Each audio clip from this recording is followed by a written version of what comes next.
많은 사람들이 각자 자신의 위치에서 다음 스텝을 언제 어떻게 밟을 것인가에 대한 고민이 있고 뭐가 나은지 잘 모르겠다고 말합니다. 대학을 다니는 형제들이라면 군대를 언제 가는 게 좋을지 모르겠다고 말하고, 졸업하고 취업을 바로 해야 될지 대학원에 가는 게 좋을지 모르겠다고 하고, 직장인 형제자매들 중에서는 지금 이직을 하는 게 좋을지, 때가 늦기 전에 내 짝을 만나야 하는가, 지금 이대로 나쁘지 않은데 혼자 사는 게 나은가 모르겠다고 말합니다. 저도 일본에 와서 이제 3년간 여러 선택의 길을 놓고 많은 갈등을 겪었습니다. 정말 내가 걷고 있는 이 목회의 길이 나에게 맞는가? 지금 공부하는 이 과정을 이어가는 게 맞는가? 매해 매일, 아니 매 순간 선택의 기로에서 때로 머뭇머뭇하고 갈등하고, 그래서 기도하곤 했던 것이죠. 우리 모두는 다 정답이 없는 것 같은 인생의 모호함을 견뎌내면서 어떤 길이 내게 맞는지, 어떤 게 최선인지 몰라서 때로는 망설이고 선택하는 것 자체를 어려워할 때가 있습니다. 그러다 보면 아까 들은 노래 가사처럼 지금 어디로 가고 있는지, 이 꿈은 누굴 위한 꿈인지 여러 생각이 다 들게 마련입니다. 오늘 본문에서 우리와 비슷하게 정확히 어디로 가야 할지 몰라 망설이고 있는 듯한 인물이 등장합니다. 그는 바로 우리가 믿음의 조상이라고 부르는 아브라함입니다. 먼저 아브라함이 처한 상황을 살펴보기 위해 우리는 아브라함이 등장하는 11장 그의 아버지 데라의 족보와 함께 아브라함이 등장을 하는데, 오늘 12장 본문과 같이 묶어서 이해해야 할 것입니다. 오늘 본문에 앞서서 11장 27절부터 데라의 족보 가정사가 나오죠. 아브라함의 아버지 데라는 70세의 아브라함과 나홀과 하란을 낳았어요. 70세 늦은 나이에 자식들을 낳았고, 그는 가고자 하는 땅이 있었다고 성경은 이야기합니다. 창세기 11장 31절을 보여주시면 데라가 그 아들 아브람과 하란의 아들인 그의 손자 롯과 그의 며느리 아브람의 아내 사레를 데리고 갈대아인의 우르를 떠나 가나안 땅으로 가고자 했다. 이 가나안 땅으로 가고자 했던 것이죠. 가고자 하는 곳이 있었습니다. 갈대아 우르라고 하면 이미 고고학적인 증거도 있고 당시 수메르 문명의 중심 도시였습니다. 이 가나안 땅으로 가고자 했는데, 도대체 왜 가나안 땅으로 가고자 했을까요? 성경에 답이 나와 있지 않습니다. 그런데 이제 어떤 학자들은 이제 그의 아들 아브라함을 결국 가나안 땅으로 인도하려고 했기 때문에, 혹시 여기서 나와 있지는 않지만 하나님이 데라도 이렇게 부르신 거 아니야? 라고 추측은 하지만 알 수가 없습니다. 이유를 알 수가 없어요. 그러면 왜 데라는 이 갈대아 우르 문명의 발상지, 그리고 그렇게 그곳에서 왜 하란까지 왔으면서 결국 가나안으로 가지 않았다고 성경은 이야기하는데, 왜 가나안으로 가는 그 먼 길을 가다가 중도의 하란에서 멈추고 가나안까지 가지 않았을까? 그런 의문이 들었습니다. 근데 잠깐 지도를 보시면은 갈대아 우르 저기 남부 이라크란 말이에요. 그래서 하란까지를 보시면은 굉장히 먼 거리죠. 그리고 우리가 이제 가나안 땅은 저기 이제 시리아, 레바논 이쪽 지역인데, 중동 지역인데, 갈대아 우르에서 하란까지의 거리보다 훨씬 짧은 거리란 말이에요. 얼마 더 가면 되긴 하는데 왜 안 갔을까라는 질문이 생깁니다. 성경학자들은요, 갈대아 우르와 하란은 티그리스 유프라테스 강을 따라 발달한 같은 문화권이기 때문에, 갈대아 우르와 하란은 같은 문화권이기 때문에 익숙한 지역이었지만, 가나안은 완전히 타문화권이었기 때문에 두려워서 가지를 못했 거 아니냐라고 생각합니다. 일례로 한 가지 예를 들면 아브라함과 이삭이 동일하게 성경에 기록되어 있지만, 자기 아내를 누이라고 하는 이유가 가나안 사람들이 아내를 빼앗기 위해 자기를 죽일까 봐 두려웠기 때문이었죠. 이걸 보면 데라도 비록 먼 길을 오긴 하였지만 가나안 사람에 대한 두려움을 극복하지 못하고 가나안행을 포기하고 하란에 정착한 것이 아닐까 짐작해 보는 것입니다. 그런데 재미있는 것은 그렇게 하란에 있다가 데라는 205세에 죽었다고 나옵니다. 11장 32절 마지막 절에 데라는 205세에 하란에서 죽었다고 나옵니다. 그런데요, 그 다음에 하나님이 아브라함을 오늘 본문에서 부르시는데 데라가 죽고 나서 하나님이 아브라함을 불렀다고 우리는 생각하기 쉬운데요. 사실 데라는 아브라함이 이렇게 하란을 떠나 가나안 땅으로 간 후 60년이나 더 살다가 죽었습니다. 데라가 70세에 낳은 아들이 아브라함이 75세에 하란을 떠났으니까 오늘 본문에 의하면 75세에 여호와의 말씀을 따라서 75세에 아브라함이 하란을 떠나 가나안 땅으로 갔는데 70세에 낳은 아들이 75세에 떠났어요. 그러니까 데라는 몇 살이냐면 70 더하기 75, 145세예요. 근데 성경은 아브라함을 부르기 전에 이미 205세에 데라가 죽었다는 이야기를 한단 말이에요. 그러니까 205에서 145 빼면 몇이에요? 60년을 더 살았어요. 하란 땅에 적어도 60년이나 눌러 앉아 있었던 것이죠.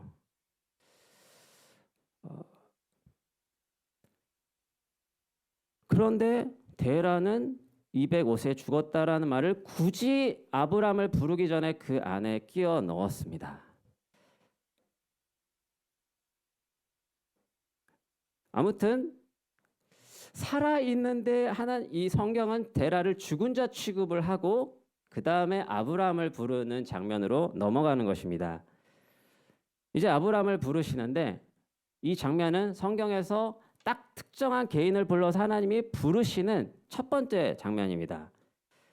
재미있는 것은 하나님은 아버지 데라와 함께 거류하던 아브라함을 선택하시고 아브라함에게 상의하거나 의견을 묻지 않고 명령하십니다. 12장 1절을 함께 읽어보겠습니다.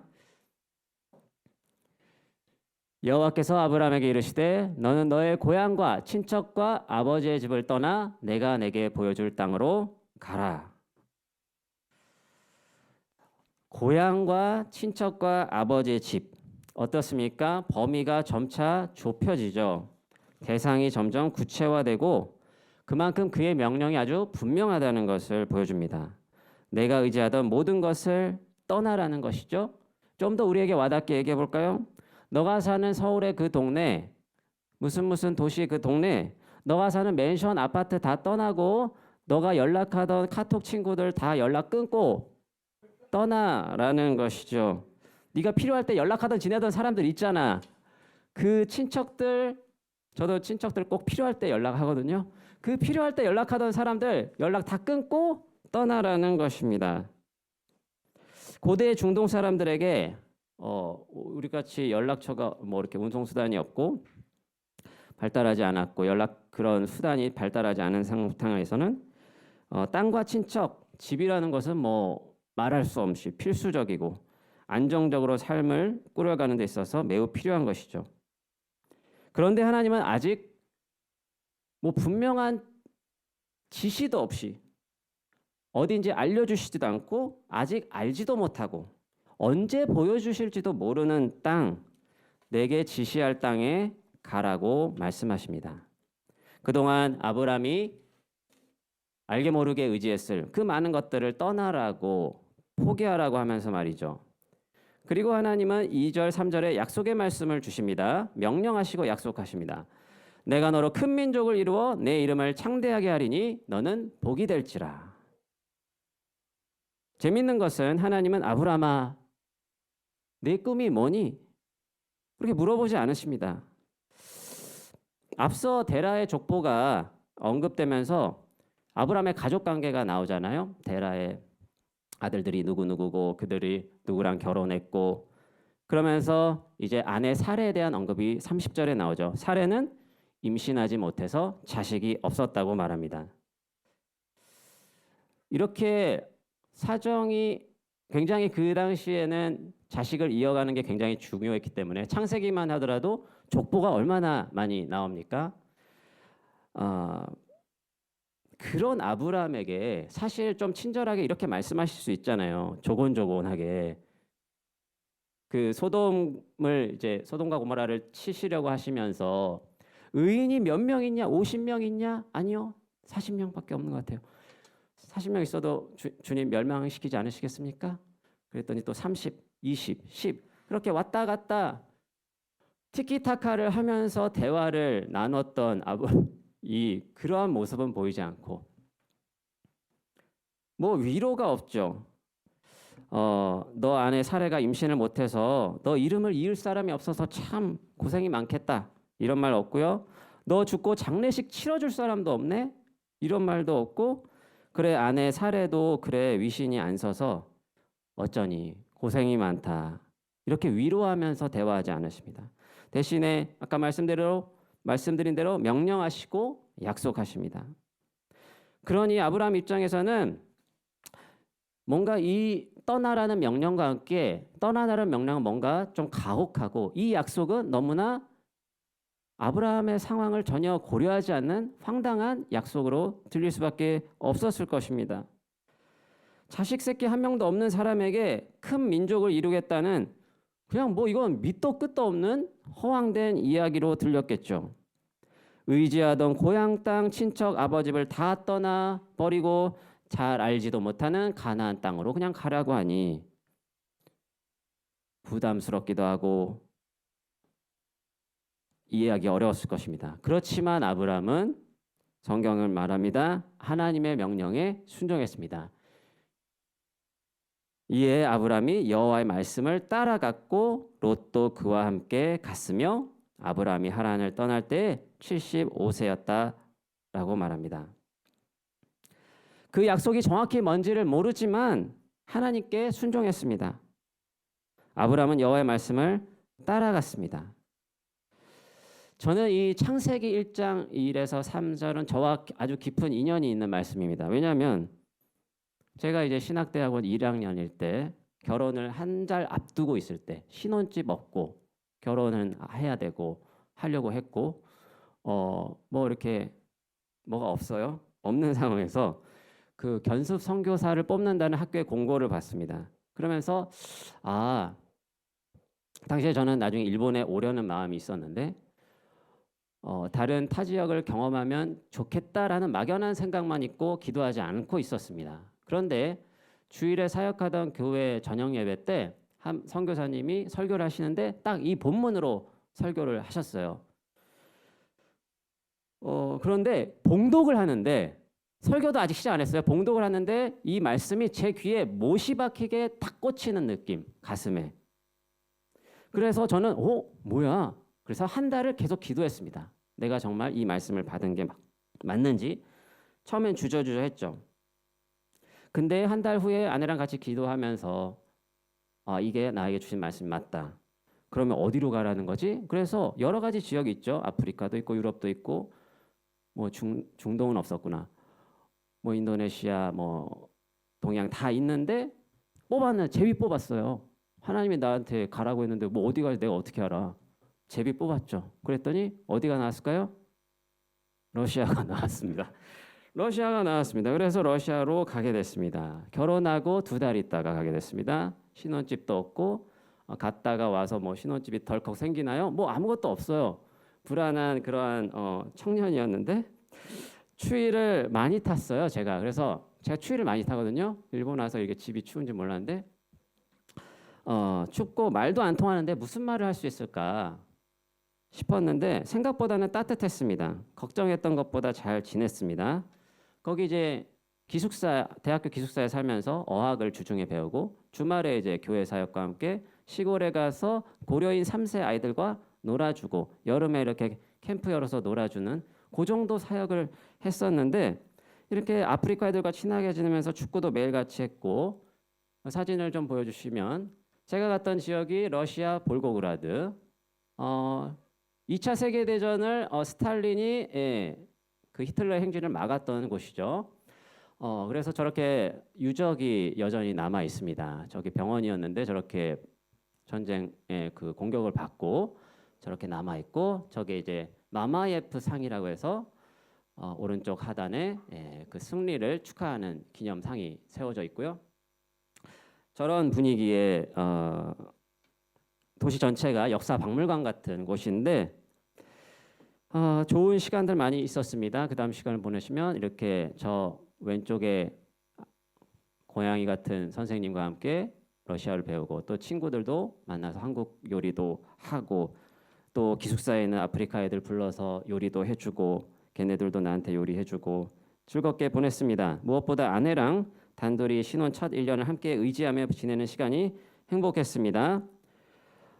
러시아 여행도 했고요. 고려인 3세들과 잘 지내고 한국 유학생들과도 사이좋게 지내면서 좋은 시간을 보냈습니다. 물론 불편한 것들이 있었죠. 기숙사 방에 쥐가 매일같이 출몰했습니다. 쥐를 몇 번 잡으려다 몇 번 한 4번 실패를 했었고요. 햄만 뺏어 먹고 안 걸리더라고요, 덫에.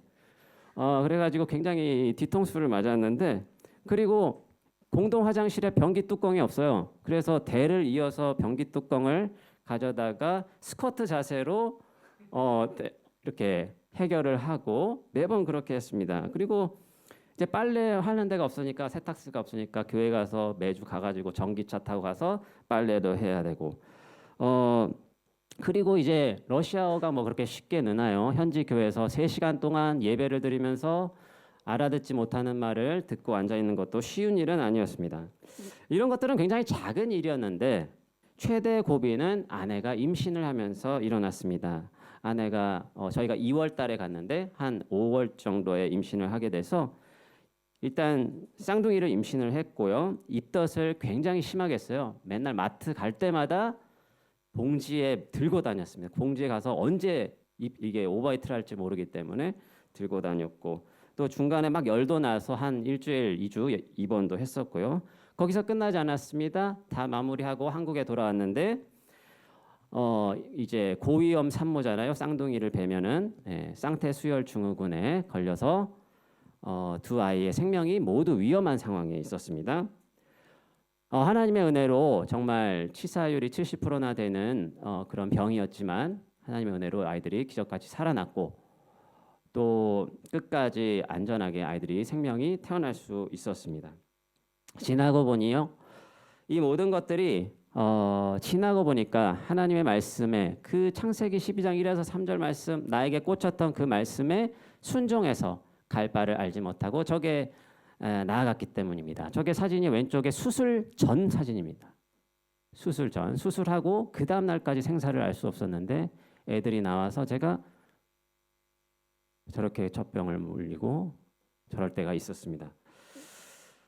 하나님께서는 말씀에 순종해서 나아갔던 저를, 알 바를 알지 못하고 나아갔던 저를 제가 생각하지 못했고 계획하지 못했던 것보다 더 큰 것을 보여주시고 경험하게 해주시고, 부족했던 것들 한국에 돌아와서 채워주셨습니다.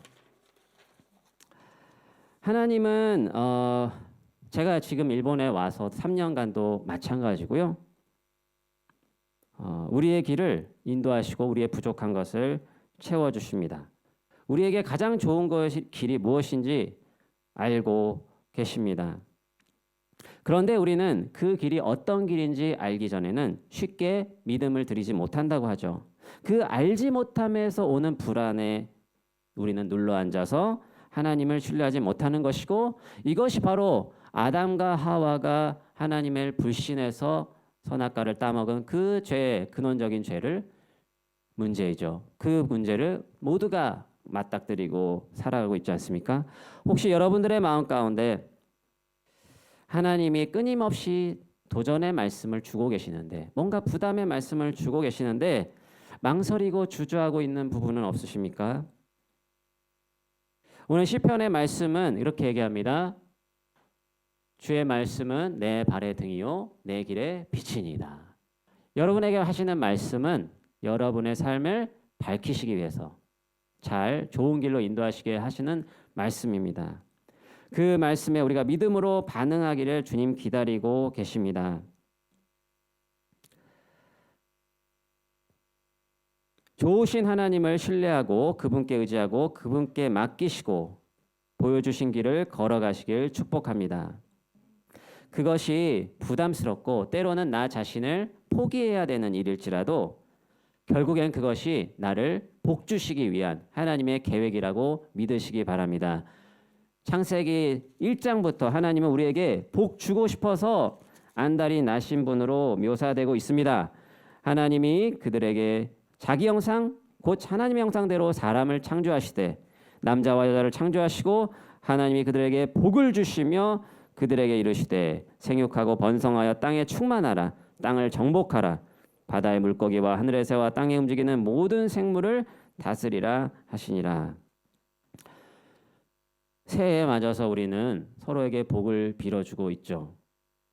도대체 이게 복이 새해 복만이라는데 이게 뭔 복인가 싶은 부분이 있지만 세상이 얘기하는 행운과 성취를 우리는 보통 빌어주는데 그러한 가치들을 성경은 절대 부정하지 않습니다. 하나님은 우리가 생육하고 번성하기를 원하십니다. 하나님은 왜냐하면 하나님은 성경은 이것 모든 것들이 복의 근원이 하나님이시라고 분명히 증거하고 있기 때문입니다. 우리가 그분이 우리에게 은밀하게 또 강하게 때로 말씀하시는 것에 순종할 때 하나님이 예비하신 복을 누릴 줄 믿습니다. 주님께서 우리에게 앞서 행하시며 들려주시는 말씀을 듣기를 소망하시고 그 말씀에 순종하는 저와 여러분이 되면 좋겠습니다. 아브람도 넘어졌습니다. 이렇게 가다가도 넘어지고 넘어졌지만 데라와 다르게 그 자리에 쭉 주저앉아 버리진 않았습니다. 성경은 증언합니다. 하나님은 데라를 부르지 않았고 아브람을 불렀다고 사도행전 7장에 스데반의 이야기를 통해서 말씀하고 있습니다. 저와 여러분을 오늘 하나님께서 부르고 계시고 그 부르시는 이유가 우리에게 복 주시기 위한 것, 좋은 것 주시기 위한 분이라는 거 믿으시기 바랍니다. 하나님은 우리가 생각하는 것처럼 쪼잔한 분이 아니십니다. 하나님은 넉넉히 주고 싶어 하시는 분입니다. 민수기 6장에서도 제사장들을 축복하면서 모세가 말했죠. 민수기 6장의 말씀 여호와는 내게 복을 주시고 너를 지키시기를 원하며 여호와는 그의 얼굴을 내게 비추사 은혜 베푸시기를 원하며 여호와는 그 얼굴을 내게로 향하여 드사 평강 주시기를 원하노라. 여러분 원하시고 계시는 하나님을 받아들이시고 그 하나님만을 소망하며 갈 바를 알지 못할지라도 저도 갈 바를 알지 못해요. 여러분하고 다를 게 없습니다. 그렇지만 아브라함에게 말씀하셔서 인도하셨고 우리의 삶 우리가 지나온 길에 말씀하시고 인도하셨던 그 하나님이 앞으로도 우리를 인도해 주실 것을 믿고 따라가기를 소망합니다. 우리 같이 찬양하고 기도하면 좋겠습니다.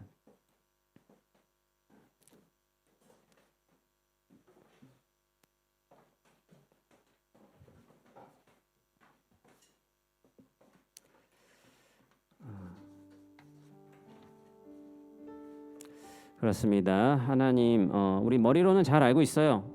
하나님이 나의 인도자다, 주관자다. 때로 나의 삶에 개입하시고 강권하시고 나에게 복 주시기 위해 어떤 일을 일으키시고 말씀을 하신다는 거 우리 경험으로 알고 있습니다. 그런데 매일의 삶에 우리의 모습을 잘 살펴보면 하나님에 대한 그런 기대가 별로 없는 것 같아요. 오늘은 말씀 안 하실 거야.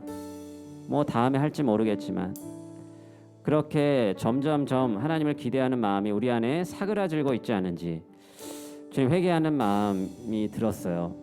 하나님 그렇지만 내가 다시 전심으로 주님 앞에 나아가겠습니다. 주님이 나의 모든 것 되심을 다시 고백하기를 원합니다. 주님 손에 맡겨드리리. 우리 같이 찬양하겠습니다.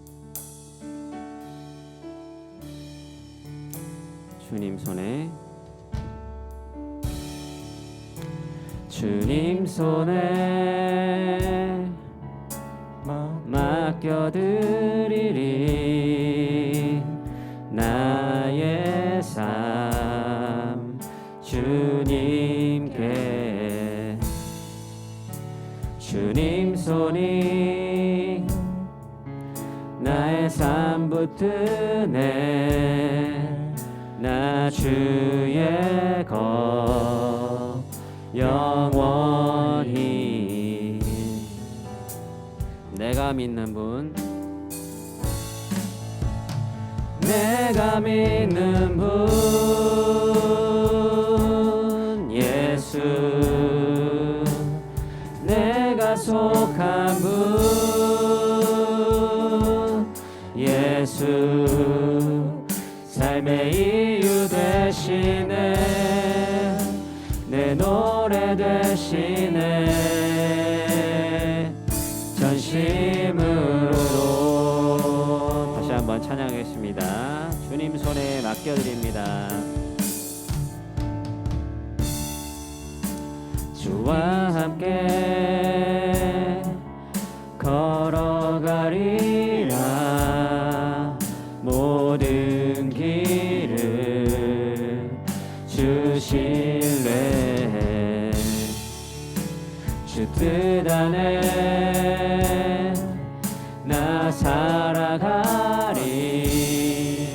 주의 약속은 영원해. 내가 믿는 분, 내가 믿는 분 예수. 내가 속한 분 예수. 삶의 이유 되시네. 내 노래 되시네. 내가 믿는 분 예수. 내가 속한 분 예수. 삶의 이유 되시네. 내 노래 되시네. 전심으로. 우리 같이 기도하면 좋겠습니다.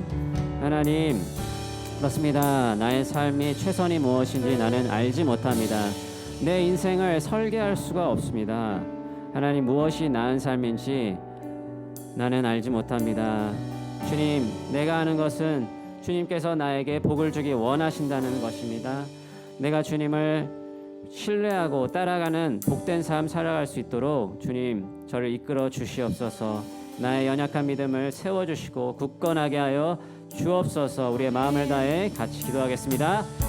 기도하겠습니다. 사랑해주신 하나님 아버지, 그렇습니다. 주님께서 나를 부르셨고 주님께서 나에게 크신 믿음 주기 위해서, 하나님을 알리시기 위해서, 나에게 복을 주기 위해서 하나님 나를 지으셨고 이 세상 가운데 나를 부르셨음을 고백합니다.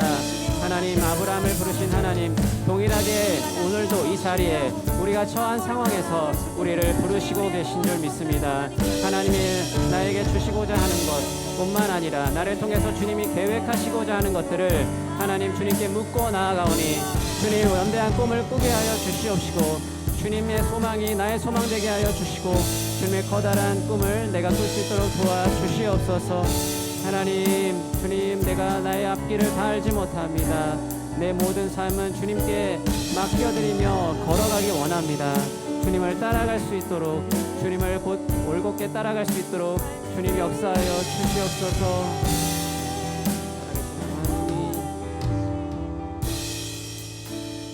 내가 믿는 분 예수. 내가 속한 분 예수. 삶의 이유 되시네. 내 노래 되시네. 내가 믿는 분 예수. 내가 약속한 분 예수 삶의 이유 되시네 내 노래 되시네 전심으로. 네, 제가 아이를 셋인데 제가 처음부터 아이를 셋 낳으려고 계획했겠습니까? 전혀 계획하지 않았습니다. 쌍둥이 아내 족보에도 저희 족보에도 전혀 없습니다. 그렇지만 하나님의 뜻과 계획이 있는 것 같습니다. 그것은 나만의 욕심을 채우기 위한 계획은 아니고 나를 통해서 나와 관계된 모든 사람들이 복을 얻는 그 길이라고 믿습니다. 여러분들이 하고자 하는 모든 길 가운데 그 주변의 모든 사람들이 관계된 모든 사람들과 사회와 모든 것 주변의 것들이 여러분을 통해서 축복을 받을 길을 소망합니다. 그렇게 기도하면 좋겠습니다. 하나님, 내가 주님의 말씀에 순종함으로 모든 것을 바르게 하시고 아담과 하와의 범죄로 인해 파괴된 세상을 아브라함을 부르셔서 회복시키려 했던 것처럼 오늘 우리를 불러주시고 우리를 통해서 주님의 나라를 세워 주시옵소서. 우리를 통해 주님의 축복이 흘러가게 하여 주옵소서.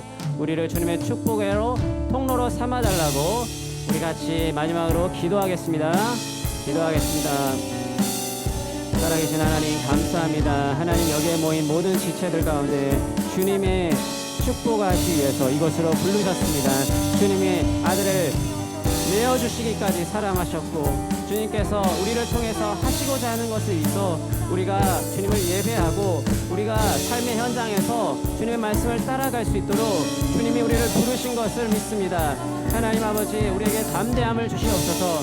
주님께서 계획하신 것들을 이뤄갈 수 있도록 하나님 우리의 삶을 이끌어 주시옵소서. 각자의 삶에서 학교에서 직장에서 우리를 선한 영향력을 발휘하여 축복의 통로로 쓰임받게 우리를 도와주시옵소서.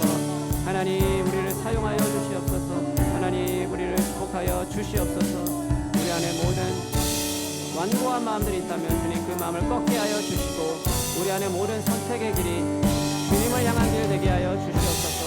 죄로 빠져드는 길이 아니라 하나님을 섬기고 하나님을 높여드리고 하나님께 영광을 돌리는 길 될 수 있도록 주님 우리를 이끌어 주시옵소서. 하나님 감사합니다.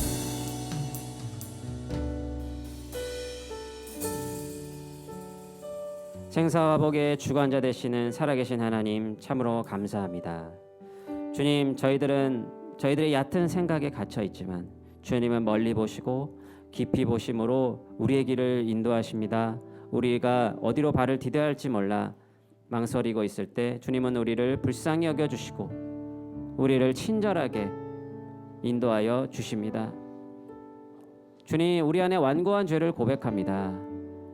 우리 자신보다 우리 자신이 원하는 것보다 하나님께서 우리의 깊은 행복을 원하신다는 사실을 우리는 쉽게 인정하지 못합니다. 주님 우리를 불쌍히 여겨 주시옵소서. 하나님께 우리의 시선을 돌려 주님만이 우리의 소망이 되시고 우리가 경배하고 사랑해야 할 분이심을 가슴 깊이 새기고 우리의 삶의 한 절 한 절마다 예수 그리스도를 닮아가는 예수의 길을 따라가는 우리 모두가 되게 하여 주시옵소서. 12 제자가 예수님의 부르심에 모든 것을 버리고 따라갔던 것처럼 주님 우리에게 말씀하실 때 다른 것 보지 않고 길과 진리요 생명이 되시는 그 예수님을 우리가 따라갈 수 있도록 주님 이끌어 주시옵소서. 우리의 생각과 마음을 다스려 주시옵소서. 감사드리며 이 모든 말씀 우리 주 예수 그리스도의 이름으로 기도드리옵나이다. 아멘.